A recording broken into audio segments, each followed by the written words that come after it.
بسم اللہ الرحمن الرحیم۔ امریکہ میں الیکشن کے بعد اب یہ واضح ہے کہ جو بائیڈن امریکہ کے اگلے 4 سال کے لیے پریزیڈنٹ ہوں گے، اور ڈیموکریٹ پارٹی جو پچھلی دفعہ نہیں آ سکی تھی وہ دوبارہ ایک دفعہ اقتدار میں آئے گی اور کنٹینیو کرے گی۔ ان کی پالیسی جو بائیڈن کی جو ہے، یہ ہم بعد میں مختصر سی بات اس پہ بھی کریں گے، اور یہ بھی دیکھیں گے کہ اس کے پاکستان پہ کیا اثرات ہو سکتے ہیں۔ لیکن سب سے پہلے ہم یہ کہتے چلیں کہ امریکہ کی ہسٹری میں یہ موسٹ کنٹروورشل الیکشن تھے، جس کے نتیجے میں امریکہ بجائے کٹھے ہونے کے تقریباً لگتا ایسے ہے کہ بکھر گیا ہے اور پولرائز ہو گیا۔ اس سے زیادہ پولرائزیشن ہاریزونٹل اور ورٹیکل پہلے کبھی امریکہ کی 200 سال سے زیادہ جمہوریت کی ہسٹری میں نہیں دیکھی گئی۔ میں ہوں طاہر ڈھینڈسا اور آپ دیکھ رہے ہیں ٹی ڈی ڈیجیٹل۔ بریک کے بعد ہم آپ کو تفصیل سے اس کا ذکر کرتے ہیں۔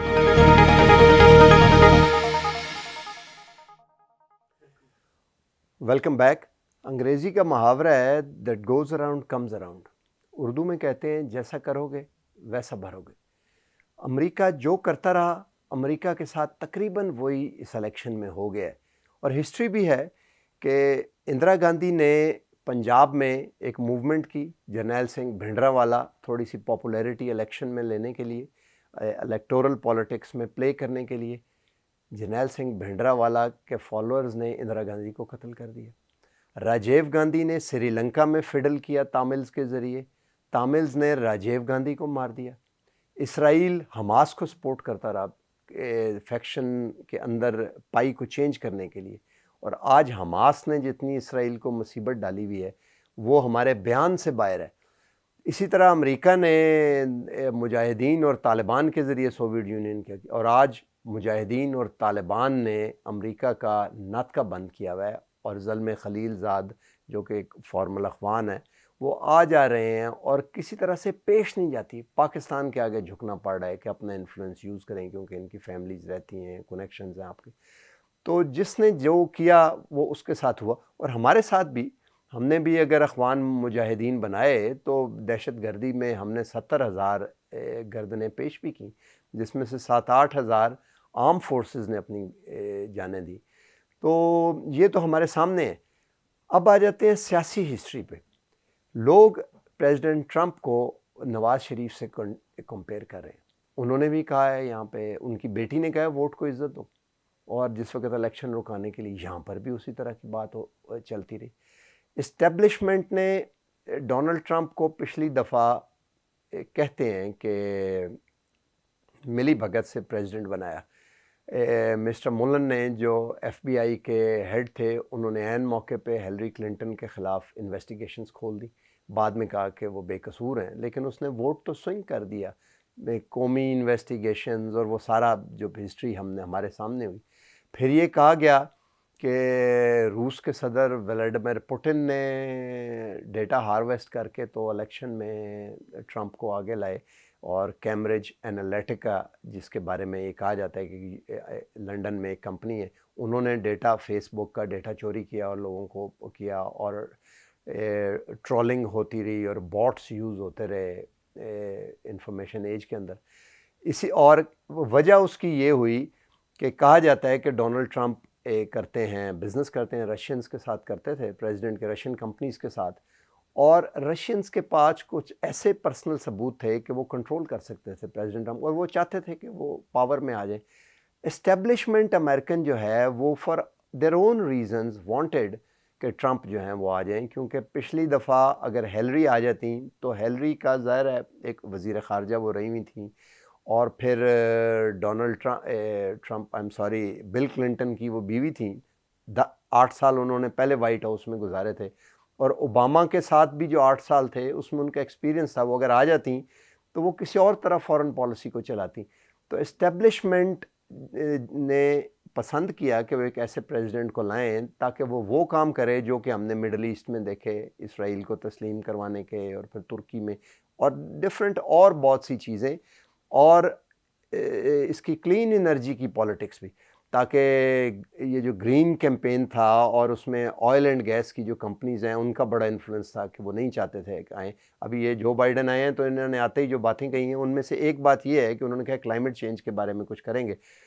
پیرس ایگریمنٹ جو تھا COP20 وہ اٹ واز اے واٹر شیڈ. انڈیا نے کہا اس میں پارٹیسپیٹ کیا, پاکستان نے اور بھی چائنا وغیرہ نے بھی, جو کہ سب سے بڑے پولیوٹر ہیں. اس میں یہ کہا گیا کہ $100 بلین جو ہیں پلیج کیے گئے. اس سے بھی ڈونلڈ ٹرمپ بعد میں مکر گئے. جو ایران پہ ساتھ ایگریمنٹ کیا تھا تاکہ اس کو کمیونٹی آف نیشنز کے اندر لایا جائے اور ڈیفیوز کیا جائے, وہ بھی انہوں نے ختم کر دیں, دوبارہ سینکشنز لگا دیں کسی بات پہ. تو اسٹیبلشمنٹ لے کے تو آئی لیکن انہوں نے مزہ چکھ لیا, اور اس دفعہ اسٹیبلشمنٹ نے کول پلے کیا اور جو بائیڈن جیت گئے. لیکن امریکہ کا مسئلہ یہ ہے کہ جیسے مسلم لیگ نون اب نواز لیگ کہلاتی ہے, ریپبلکن پارٹی اب ٹرمپ کی پارٹی ہے. امریکہ میں اس وقت ریپبلکن اور ڈیموکریٹ کی بات نہیں ہو رہی, بلکہ پرو اور اینٹی ٹرمپ کی بات ہو رہی ہے. اور اینٹی ٹرمپ میں وہ ڈیموکریٹس کو گنتے ہیں, یعنی کہ ایک پارٹی جو کہ رائٹ میں تو تھی کیونکہ ریپبلکن تھی, ظاہر اسٹیٹ کے ساتھ وہ انفرنج ہو کے پالیٹکس اپنی کرتے رہے ہیں. ریگن جیسا پریزیڈنٹ ہو کے گزرا ہے اس کے اندر, جس نے سوویٹ یونین کو پریکٹیکلی اس کے دور میں توڑا گیا اور اس کی بنیاد رکھی گئی. اور ساتھ جارج بش بڑے جو CIA کے بھی ڈائریکٹر تھے اینڈ آل. تو وہ پارٹی جو ہے وہ امریکن پارٹی تھی, بٹ اب وہ ٹرمپ کی پارٹی ہے. اور ٹرمپ کا مسئلہ یہ ہے کہ ٹرمپ ایک سے زیادہ کاؤنٹ پہ پرجری کر چکے ہیں. پرجری کہتے ہیں کہ وین یو لائی انڈر اوتھ, کہ آپ حلف اٹھا کے جھوٹ بولیں. امریکن ہسٹری میں ایک دفعہ حالیہ دنوں میں ہوا ہے جب بل کلنٹن نے مونیکا لیونسکی کیس میں پرجری کی. انہوں نے حلفیہ بیان دیا کہ میرا کوئی تعلق نہیں تھا, اور بعد میں وہ ثابت ہو گیا کہ تعلق تھا. انہوں نے قوم سے معافی مانگی, آفیشلی معافی مانگنی پڑی, اور سینٹ نے ان کی معافی کو ریٹیفائی کیا, تب جا کے ان کی اس سے جان چھوٹی. اور بل کلنٹن وہ پریزیڈنٹ تھا جو انیویٹیبل تھا, جس کی بہت سخت ضرورت تھی. بل کلنٹن کی پالیسیز تھیں جنہیں اوباما نے آگے چلایا. He was a sort of a genius in US history. تو تب ان کی مشکل سے جان چھوٹی. اور پریزیڈنٹ ٹرمپ نے, سابقہ پریزیڈنٹ اب کہنا چاہیے کیونکہ اب تو پریزیڈنٹ الیکٹ آ چکے ہیں نئے, تو پریزیڈنٹ ٹرمپ نے جو پرجری کی ہے وہ بزنس کیسز میں ہے. بہت سے ایسے کیس ہیں جہاں بلینز آف ڈالرز انہوں نے دینے ہیں لوگوں کے, اور اس میں پرجری کے. تو پرجری کی سزا US میں 5 سے 7 سال جیل ہوتی ہے. تو he can land into the jail. یہی وہ مجبوری تھی جس کے لیے he was all out to win election. اور ابھی بھی میں نے کسی سے امریکہ رابطہ کیا, کسی دوست سے, اس نے کہا وہ اسٹیٹس, اس کے بیٹے نے ٹویٹ کیا ہے کہ ناؤ ریڈی فار دا وار. تو جن سٹیٹس میں وار ہونے کا یا لڑائی ہونے کا یا خانہ جنگی ہونے کا خطرہ تھا, وہاں نیشنل گارڈز پہنچ چکے ہیں.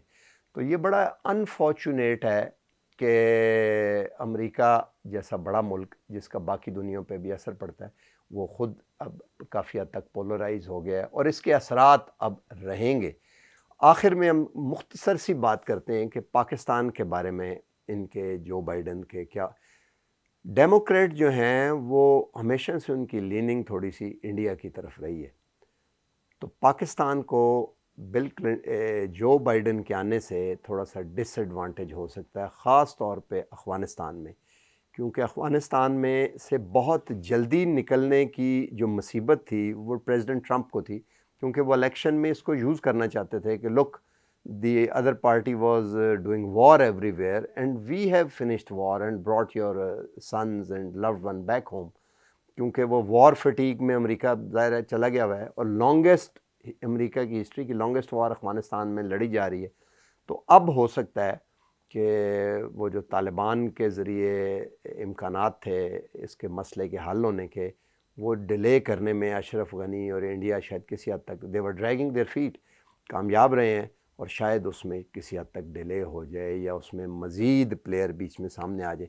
دوسرا اثر یہ ہے کہ انڈیا کے ساتھ ابھی ان کا ایگریمنٹ ہوا ہے سیٹلائٹ امیجری شیئر کرنے کا, وہ ظاہر ہے ایک بہت بڑا انڈیا کو ایڈوانٹیج ہوگا اس کا. تو اس کے بعد افغانستان میں بھی دوبارہ, تو پاکستان کے لیے تھوڑے سے مشکل حالات پیدا ہو سکتے ہیں. لیکن اگر چائنیز سپورٹ رہی اور امریکن اسٹیبلشمنٹ نے یہ فیل کیا کہ اس سے پاکستان کے لیے مصیبت نہیں ہوگی بلکہ یہاں پر ایک ویج کریٹ ہونی شروع ہو جاتی ہے، تو شاید ہو سکتا ہے بچت ہو. And it all depends on our domestic politics. اگر تو یہ جو ہمارے ہاں پریزیڈنٹ ٹرمپ کی پارٹی ہے، جو مسلم لیگ نون ہے، وہ جس طرح کر رہے ہیں وہ جاری رہا تو ان مشکلات میں اضافہ ہوگا. لیکن اگر اس کو کنٹرول کر لیا تو اس سے فائدہ ہونے کا امکان ہے. ہم ایک اور وی لاگ میں اس پہ بھی بات کریں گے کہ اندرونی طور پہ کیا ہو رہا ہے اور اسٹیبلشمنٹ کس طرح اس کی تیاری کر رہی ہے. آج تک کے لیے اتنا ہی. اللہ حافظ.